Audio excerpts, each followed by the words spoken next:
Assalamualaikum warahmatullahi wabarakatuh. Izin memperkenalkan diri, nama saya Akbar Indra Saputra dengan NPM 2021002016 dari kelas HTNC semester 4. Saya di sini akan menjelaskan sumber hukum Islam.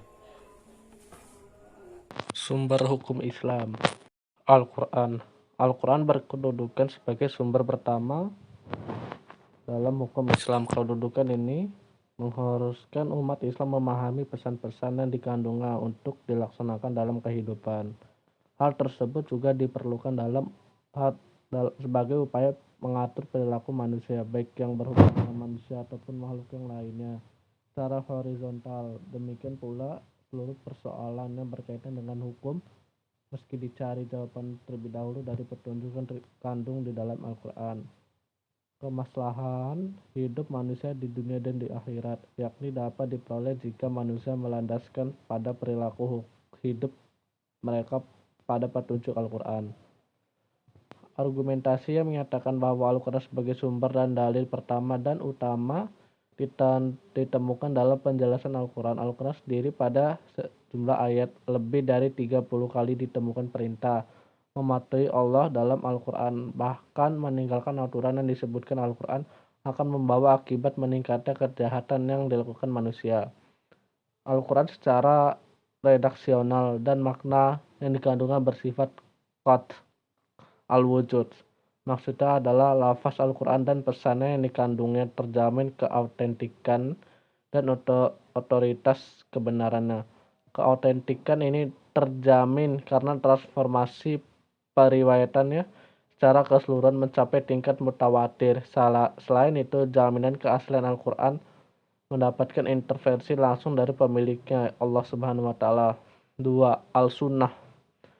Pada uraian sebelumnya telah dijelaskan bahwa Al-Quran sebagai sumber utama dan yang paling utama dari hukum Islam yang bersifat global yang membutuhkan penjelasan secara operasional.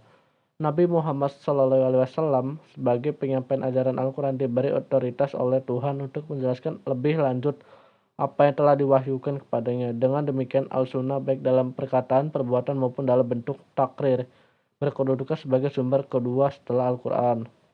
Kedudukan Al-Sunnah sebagaimana disebutkan di atas berdasarkan argumentasi bahwa secara normatif ditemukan ayat Al-Quran yang menyuruh untuk taat kepada Rasul. Ketaatan kepada Rasul sering dikaitkan dengan ketaatan kepada Allah Subhanahu wa taala seperti yang ditemukan pada surat An-Nisa 13, artinya hukum-hukum tersebut itu adalah ketentuan dari Allah. Barang siapa taat kepada Allah dan Rasul, niscaya Allah memasukkannya ke dalam surga. Al-Quran sering menetapkan beriman kepada Rasul sama dengan kewajiban beriman kepada Allah Subhanahu wa taala. Disebutkan dalam surat Al-A'raf ayat 158 yang penegasan Al-Quran juga menyebutkan bahwa perbuatan Rasul berdasarkan wahyu yang diturunkan kepadanya, seperti yang disebutkan dalam surat An-Najm ayat 3 yang artinya, dan tidaklah diucapkannya itu Al-Quran menurut kemauan hawa nafsunya, akal dan poieteksi ijtihad. A. Pengertian akal. Akal menurut Al-Quran lebih khususnya menurut pengertian pra-Islam, yaitu bahwa memperhatikan alam sekitar dengan otak, yang dimana otak adalah organ tubuh akal. Artinya akal itu sendiri terdapat di dalam otak seseorang yang digunakan untuk berpikir, dan berdasarkan pemikiran itu maka lahirlah suatu ide dan gagasan mengenai sesuatu masalah yang disampaikan. Sebagaimana telah kita ketahui bahwa Allah Subhanahu wa taala menciptakan manusia berbeda berdasarkan akal dengan makhluk hidup lainnya seperti hewan dan tumbuhan. Berdasarkan perspektif Islam, peran akal dibagi menjadi dua, yaitu satu, memahami nilai-nilai ajaran agama. Apabila ada doktrin yang kurang jelas, akal akan merumuskan pelaksanaannya. Adapun ketika sebuah doktrin agama memiliki nilai-nilai sosial, akal bertugas menerjemahkan dalam konteks kehidupan kekinian, maka bukan untuk mengubah doktrin, melainkan menemukan pelaksanaan doktrin. 2. Akal bertugas memilih dan menyeleksi doktrin agama. Terkadang ada doktrin agama yang temporer Madiniyah dan doktrin agama yang selalu kontemporer Makkiyah.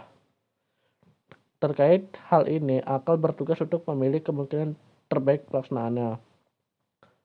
Akal dan B. Proyeksi ijtihad. Ijtihad menurut bahasa berarti usaha yang keras dan bersungguh-sungguh.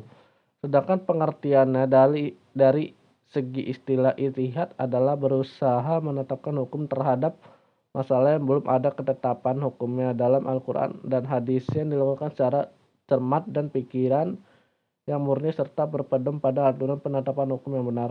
Rujukan ijtihad tetap pada Al-Quran dan hadis dalam arti bahwa penetapan hukum ijtihad tidak boleh bertentangan dengan ayat-ayat Allah Subhanahu wa taala atau ajaran Rasulullah Shallallahu alaihi wasallam. Orang-orang berijtihad disebut mujtahid antara mujtahid yang satu dengan mujtahid yang lainnya dalam menetapkan perkara yang belum ada ketentuannya. Hukum dalam Al-Quran mungkin akan berbeda dalam memberikan penetapan hukum. Ada pendapat yang satu benar dan yang lainnya menjadi salah. Hal ini menjadi penilaian yang mempengaruhi hukum. Ijtihad menjadi sumber Islam yang ketiga. Boleh dilakukan oleh siapa saja yang memiliki persyaratan minimal seperti memahami mafhum ayat atau hadis, memiliki atau menguasai ilmu alat seperti nahwu, sorof, mengetahui latar belakang suatu ayat atau hadis, luas pemahaman terhadap pengaturan Islam, memiliki loyalitas yang tinggi terhadap agama dan lain-lain. Ijtihad diterapkan dengan beberapa cara antara lain ijma dan kias. Ijma adalah kesepakatan para mujtahid pada suatu masa setelah Rasulullah wafat. Terdapat suatu masalah, sedangkan kias adalah menetapkan hukum yang menghubungkan suatu perkara yang sudah ada ketetapan hukumnya. Terdapat masalah lain yang dihadapi dan belum ada ketetapan hukumnya, sedang antara keduanya sama-sama memiliki sebab yang bisa dipadankan. Sekian dan terima kasih. Sekian dari saya. Assalamualaikum warahmatullahi wabarakatuh.